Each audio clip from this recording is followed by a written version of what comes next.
Hey guys, so I'm gonna do a full garden tour today just to see what I've got growing on. And out here in the dog yard, got my bamboo that is a wind barrier, but also distinguishing from what I've got growing. Got my pumpkin vine, my compost tumbler, papaya. I've been having issues with the pumpkins. Not necessarily not pollinating, but rotting off of the vine. There's one over there.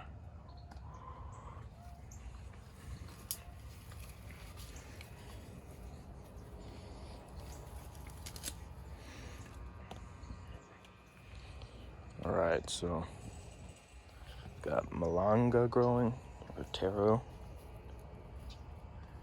and it's kind of hard to see, but everything is grown in blocks. So there's block 1, block 2, block 3, block 4, block 5, block 6. There's a separate block going from horizontally from here to there. Everything's growing pretty densely. Moringa, very large pigeon pea. There's a lemon tree back there. This South Sea salad tree didn't do too good for me, but it's primarily due to the large amount of slugs and snails that I have. Here's a little fortnight lily. I've had these planted around some of the different trees that I have. This around my papaya tree. Has nice little blooms, is very resilient. And also I chop them and mulch with them as they're very fibrous. So it makes good mulch. I've got the Mexican sunflower growing all over, and I'm now going to let it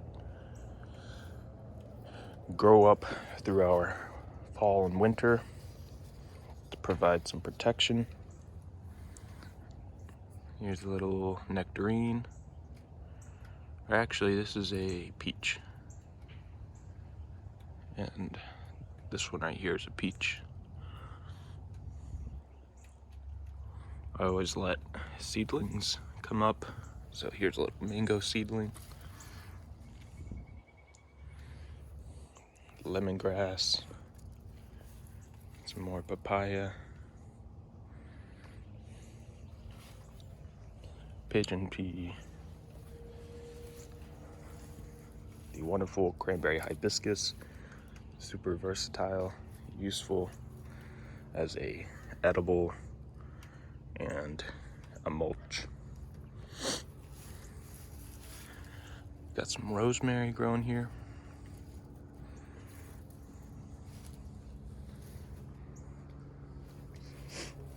So that's most of everything I have growing in this block. There's also something known as the shrimp plant, and there's some elephant ear that's planted in here as well. I guess we'll go to the first block over here.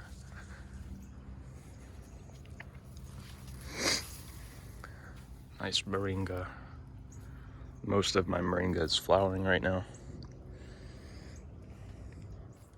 Cranberry hibiscus. I over time mulch my pathways with the lemongrass. I'm probably gonna have to walk through here kind of fast right now because there's a lot of ants. But in this row is just primarily pigeon pea and Mexican sunflower, as you can see.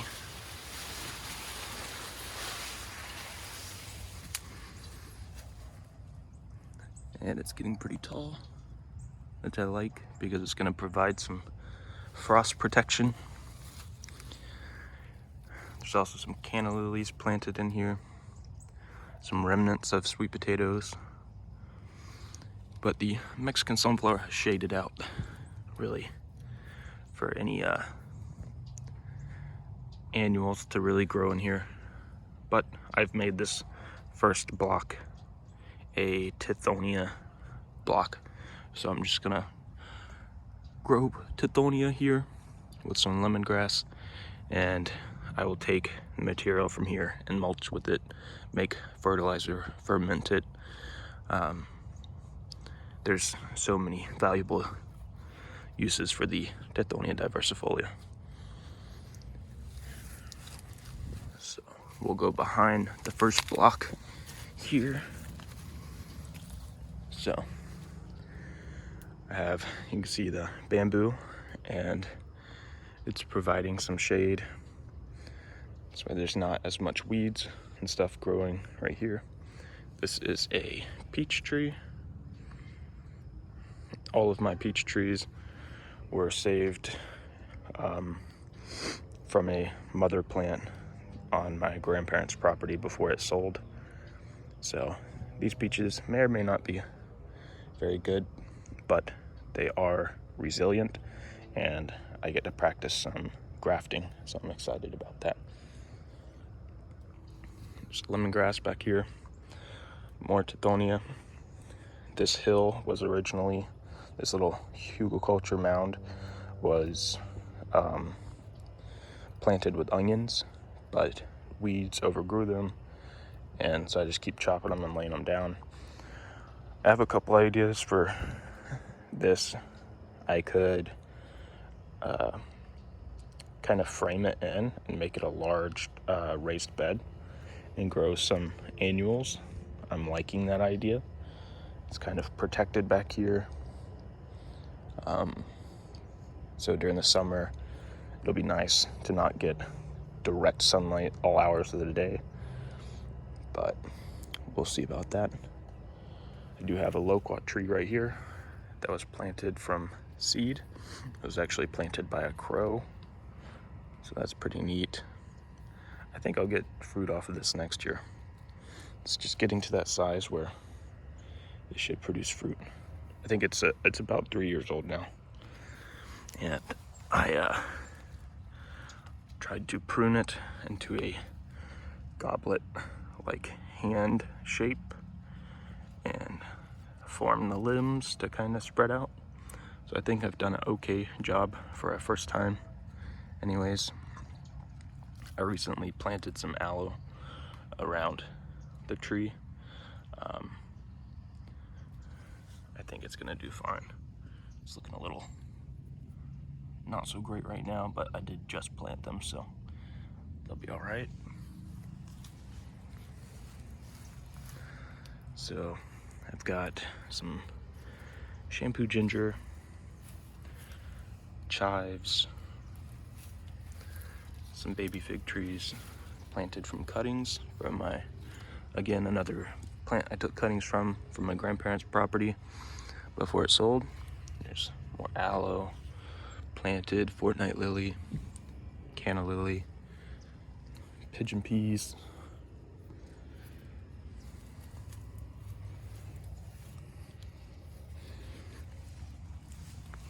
All right.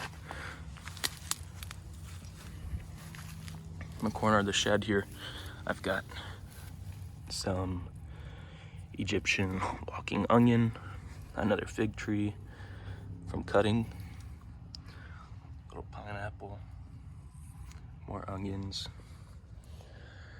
I got some plans for the shed. It's not being used for anything. I'd like to capture water off the roof, and I have to discuss with my mother what we want to do. We could do chickens, or we could make this a rabbit hutch, rabbit shed. I like the idea of the rabbits because I can utilize their waste as fertilizer directly, and the shed is big enough to house quite a few of rabbits. So I'm leaning towards that idea because I also can feed them 100% off of the Tithonia diversifolia, as it's a near complete food source for them. But I have tons of other things I can forage and trim and stuff for them. So that's an exciting idea, possibility. Got some bamboo planted here, more pigeon pea. So this is the next block here. It's got Tithonia, the Napier grass. There's some elephant ear planted in here, canna lily, lemongrass, cranberry hibiscus. There's a small papaya that will probably get knocked down during the frost and freeze, but that's okay with me. It's just added mulch. So we'll walk back up this way so I can show you. This is my Barbados cherry that I got from Wellspring Gardens. It's an online nursery that you can get cuttings for a very good price. I recommend looking at them. This was planted last year, and then it was really small, so I put it in a pot over our short winter and then replanted it, and now it's doing really well, and it should survive our winter. But if we get any freezes, I will protect it because I would love to get some fruit off of this next year. I've never tried a Barbados cherry, but I really want to. What else? We've got another little baby fig tree from cutting. We've got an elephant ear. So I planted this elephant ear directly into a hole that I filled with a year's worth of compost. And I did that because the year's worth of compost that was in this big bucket that I had was very, very anaerobic, and I would have had to dry it out probably and crumble it up so that it could be usable throughout the space. But my theory here is that this is one spot of this giant pit of anaerobic kitchen waste and scraps and stuff that the Barbados cherry tree, my little baby fig tree, everything else that I have planted in this block can actually, roots can extend and take from it what it wants. So it's a slow and gradual process, but I think that that's safer to do, especially when you have just a pile of anaerobic kitchen waste.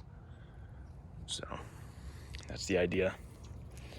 And I have mustard seeds and fava beans coming that I'm going to be planting throughout all these blocks.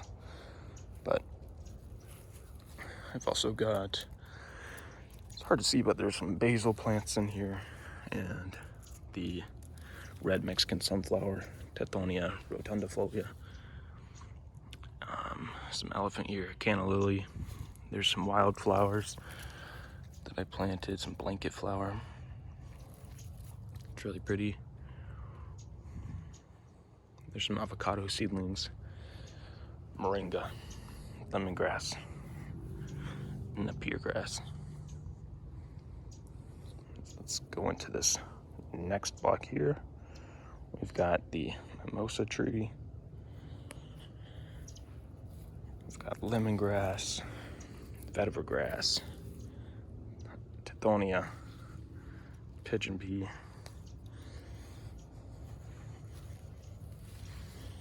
Under the shade of this cranberry hibiscus, we have some wild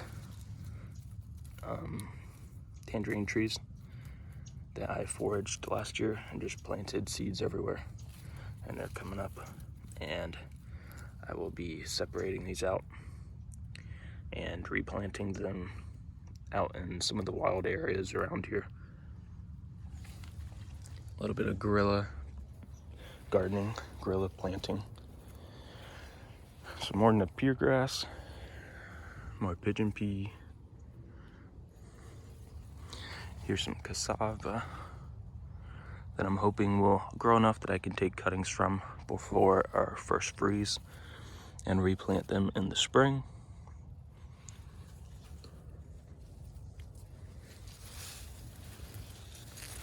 More lemongrass. Lemongrass is such a good, resilient plant to have planted all around. I've probably cut this plant and mulched with it at least 30 times this past year, and that's not an exaggeration. The Indian canna lily with the red flowers. More pigeon pea. More Tithonia diversifolia.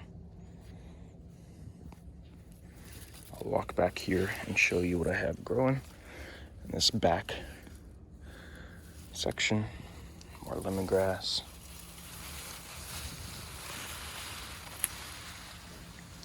So here's something I'm making a video on shortly, which is the geo bin, and it's an awesome way to compost.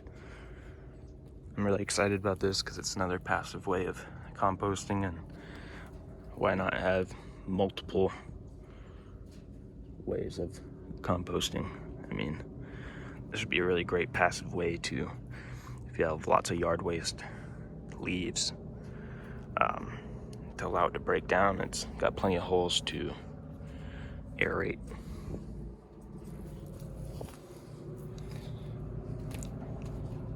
So on this back section over here, there's some moringa and some canna lily, pigeon pea, cranberry hibiscus, tithonia. They're just all smaller, so you can't really see them.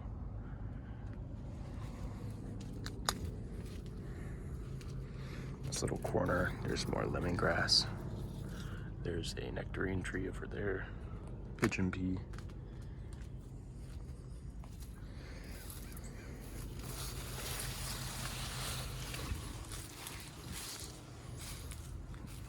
Go back around.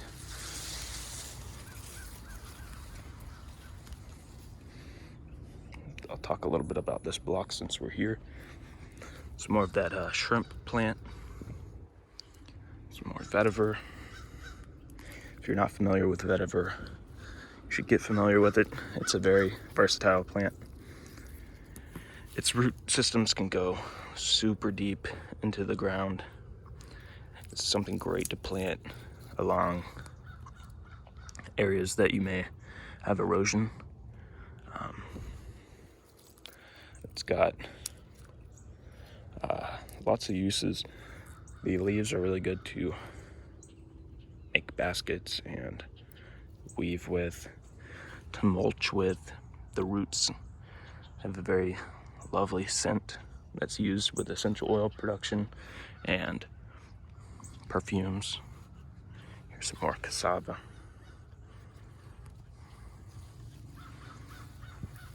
Papaya.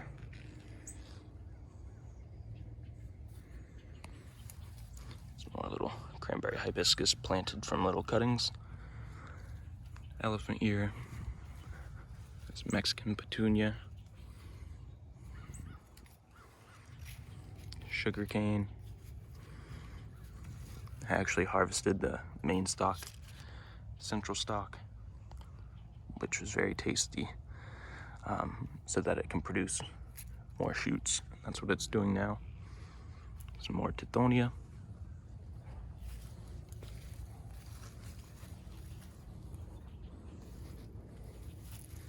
Some moringa. Some a nectarine.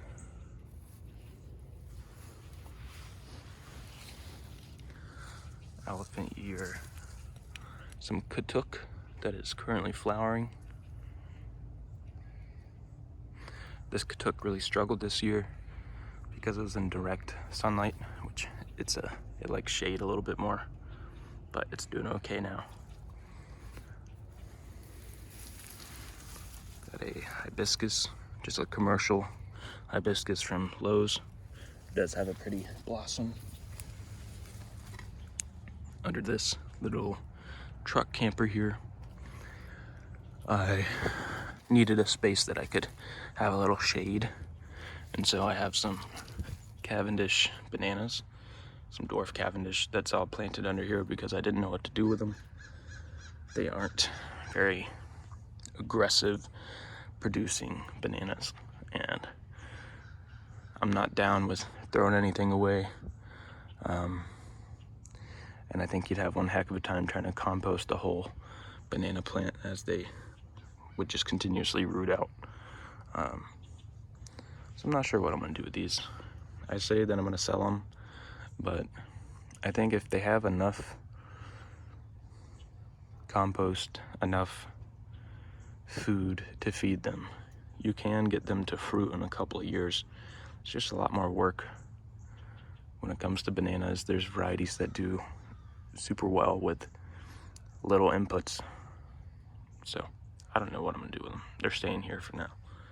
I've got a little hanging basket with Egyptian onions in them. There is some shampoo ginger growing back there, as well as a pink pineapple that's growing over there. All right, here's some more moringa, more shampoo ginger, bamboo,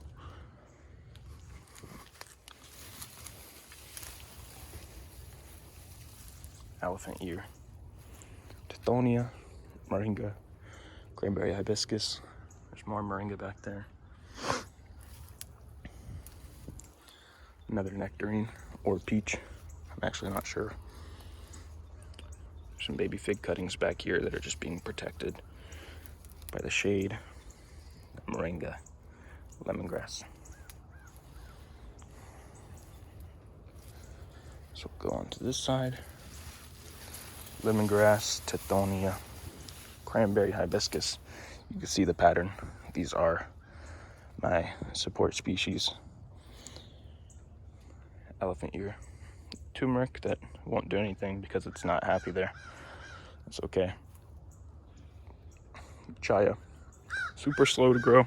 This broadleaf chaya, but it is growing, so I'm leaving it. I will take cuttings from it before our first freeze and protect them, but because they may or may not come back. But I'm really looking forward to this really densifying, getting larger, and actually eating from it. More tithonia. So over here is the other side of this block, and there's more cranberry hibiscus, more moringa. Quite a few of these avocado seedlings that pop up. I'm well aware that they will probably die back, but I'm okay with that. I highly recommend planting your seeds of all sorts, because if they, die from a freeze, that's perfectly okay. It's feeding your soil, feeding your system. Just planting, just plant whatever you can. There is some shampoo ginger coming up.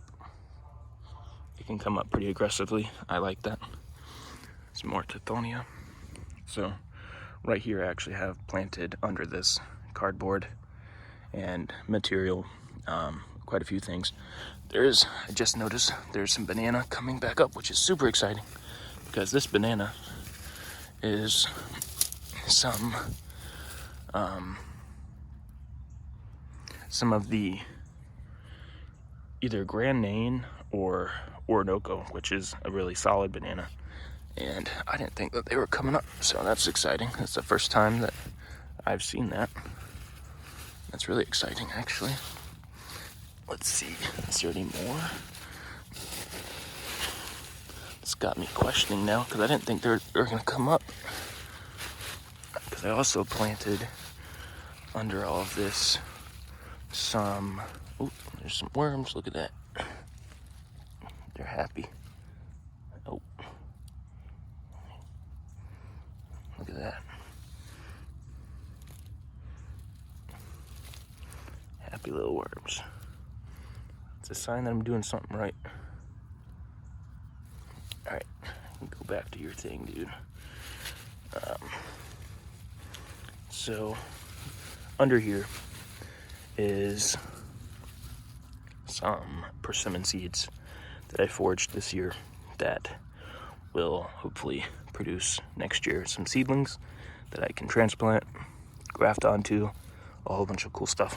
I don't know what this little seedling is. I'm not sure what that is, but we'll cover this back up. Protected. Protect the worms. Super exciting about those bananas coming up.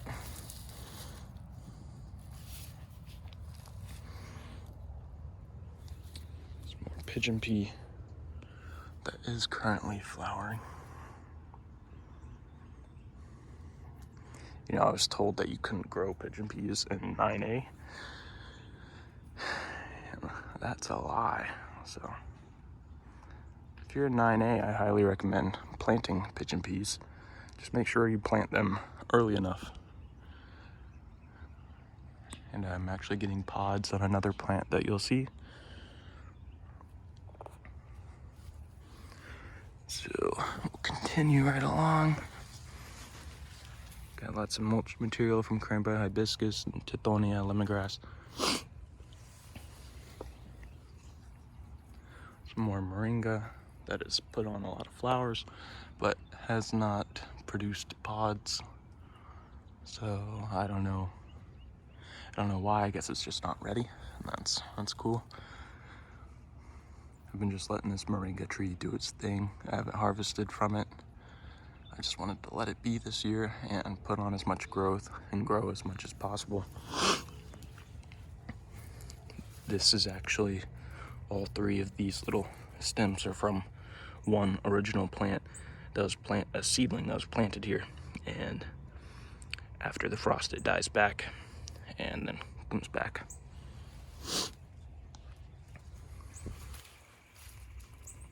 More moringa, more lemongrass.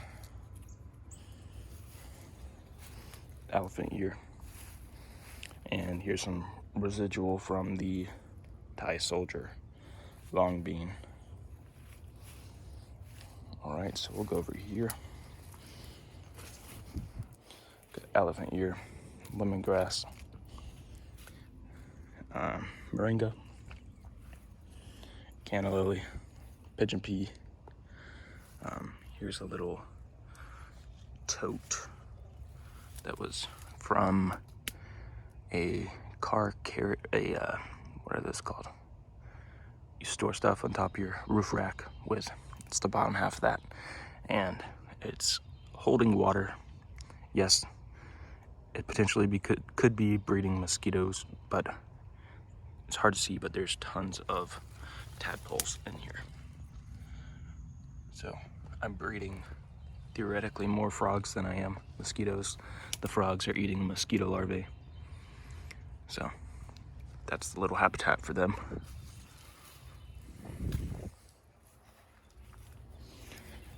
And let's see, we've got some fortnight lily over here. We've got a little row of pineapple going along the fence line. I have pineapples growing more on the fence line going the other direction, but they're hard to see. They're about 2 years old now, or no, probably about a year old, I would say. Some malanga taro, pigeon pea. I've got cranberry hibiscus cuttings planted all along here.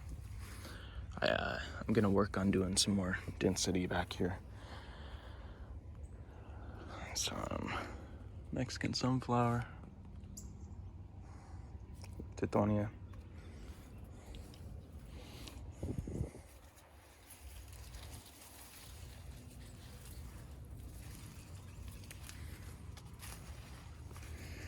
Yeah, I'm really looking forward to this upcoming spring, where I'm going to be very densely planting cassava and replanting pigeon pea. depending if we get a freeze or not. And that's just gonna, I mean, it looks dense right now, but you can imagine the cranberry hibiscus is gonna shoot up, grow even more. The tithonia is gonna shoot up, grow even more. Then with the interplanted cassava, I mean, it'll truly look like a food forest. I'm not so concerned about fruit production. I am not really interested in buying lots of fruit trees and increasing fruit production. I want calories. I want to be able to feed me, my mother, my family. So cassava, pigeon peas, those are my staples. Taro, as well as for fall, the mustards and the fava beans, which I'm really excited to grow. Fava beans grow really tall and they're really dense, as well as they produce really large beans. So I don't know why I don't see more people growing fava beans down here when it's something that you could be growing from fall to winter. They take colder temperatures. So I'm really excited about that. So that's the whole backyard. And what I call the dog yard. It's a lot of space. I do have the perimeter planted in pigeon peas, tithonia, some cranberry hibiscus cuttings. I have the whole perimeter planted. Something in the future that we may do is create raised beds for some more annual production of like peppers and maybe cucumbers, different things. I have slowed way down from growing annuals because I've just been focusing on creating this density. I have a lot of fun growing annuals, but I have to say my true passion is just creating these forest-like conditions. I love the perennials. All right, so now onto the side yard. This is getting to be a pretty lengthy video. Yeah, I guess we'll do this side first. Got pigeon peas. Not to speak a little louder with the AC unit kicking on. These are butterfly pea, and they've went to seed, which is awesome. So I get to save seed this year for my butterfly pea. There's one there, it's hard to see. But butterfly pea is really useful. Here's a little bloom right here. They're really beautiful, medicinal, make teas. They can turn your tea a beautiful blue-purple color.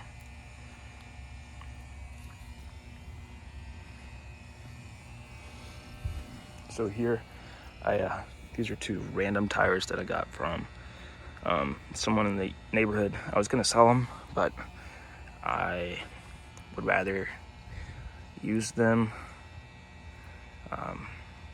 So right now they're functioning as a bench and a protector for this little moringa tree, as well as to hold some of my tools. This is the famous fertilizer production where I ferment my bidens and tithonia to make fertilizer. I'm learning so much with my Jadam ultra low cost inputs book. It's I'm learning so much. There's all these great essentially recipes for inputs, and you know, with their all of the different inputs, it's like, I mean, they've got these different fertilizers for everything. I mean, you've got kitchen waste, JLF, that's the Jadam liquid fertilizer. You've got the any type of annual production, say cherry tomatoes, you can make cherry tomato JLF. You can make, you know, you can even make human waste, human manure, urine JLF. You can make potato JLF. You can make this JLF with mostly anything you're growing. You can use those crop residues and make a fertilizer with it. It's really smart. I don't know why you don't see that more often. I don't know. I mean, I've kind of drawn these conclusions in a roundabout way. But yeah, you can make JLF with just about anything, and it's really simple. You can make it as complicated as you want or as simple as you want. This is really simple.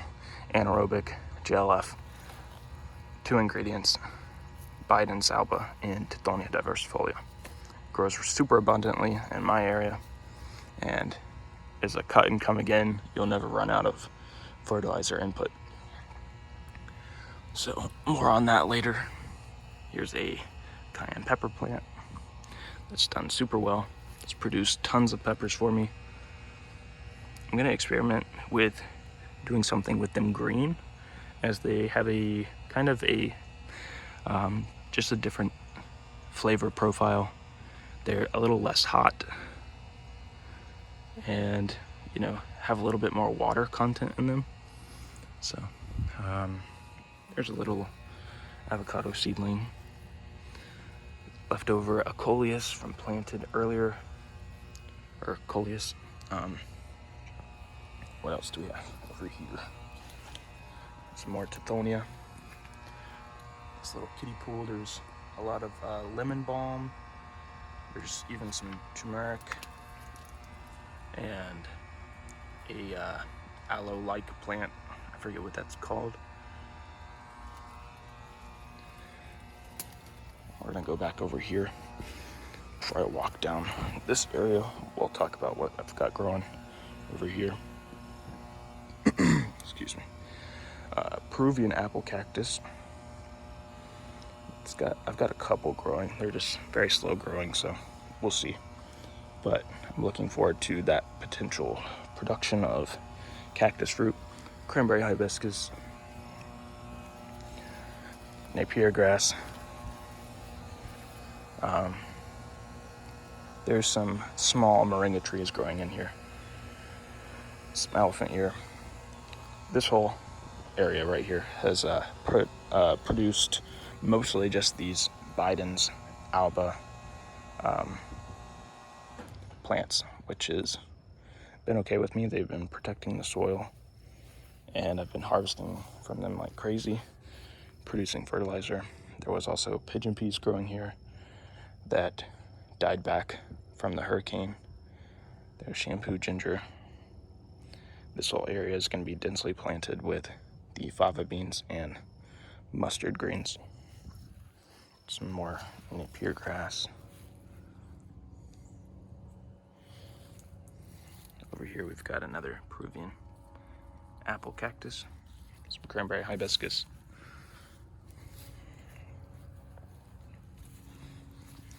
This is a small, hard to see sugarcane plant, but it is coming back. We've got some more cranberry hibiscus cuttings planted. We've got randomly growing, to most people, they just see weeds. So we've got the Bidens and the betony, the Florida betony, rattlesnake root. They create edible tubers, these like white rattlesnake, rattle-looking pod tubers that taste very much like a radish. They're very good. I've pickled them before. So I've got the little pigeon pea arch going on. They are starting to bud out and flower as well. This is all Biden's. For right now, it's going to stay that way until I introduce some other species in here. Some more pigeon pea.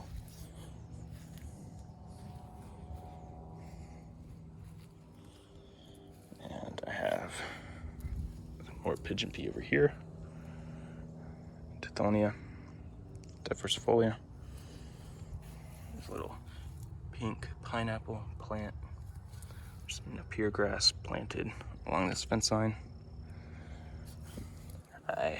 We're keeping this all grass and I'm gonna be manicuring this more, making it look a little nicer.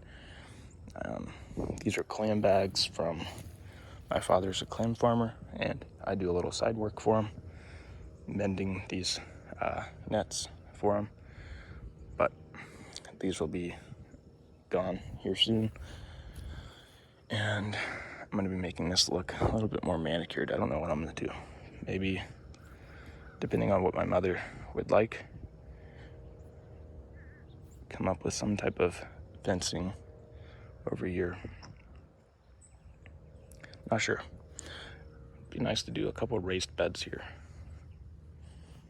My friend, Farmer Ryan, he does market gardening, and he's got some really nice raised beds, and that kind of makes me want to have some more raised beds. I mean, ideally it would be amazing to have this whole little area just raised beds for annual production, and like maybe matching my neighbor's white fence going from here to here, so that way all of this is more private. But we'll see. Grand Nain bananas here, and Orinoco banana there. We'll walk back around. Lemongrass, Napier grass. This is a lemongrass hedge, primarily with some Napier grass. It's great to have a hedge line around, or a hedge row along my walking path. It looks nice. It creates some direction, some form, but also makes it really easy to collect biomass from this row for mulch, tea. All right, so now we've got 2 rows here.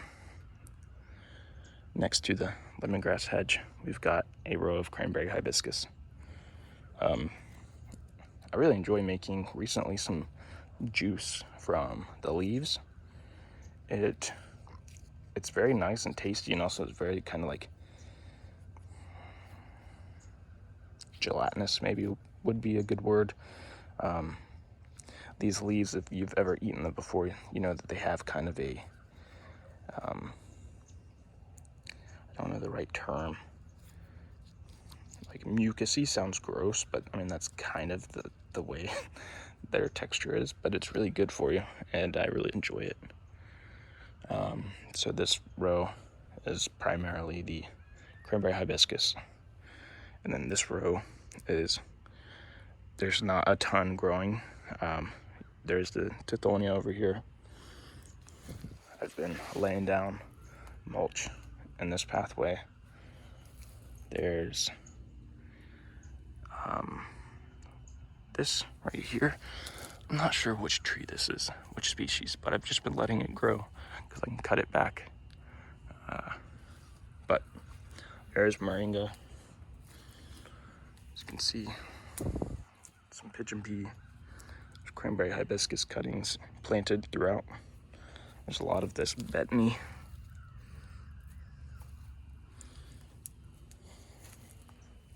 Some Bidens growing, pigeon pea.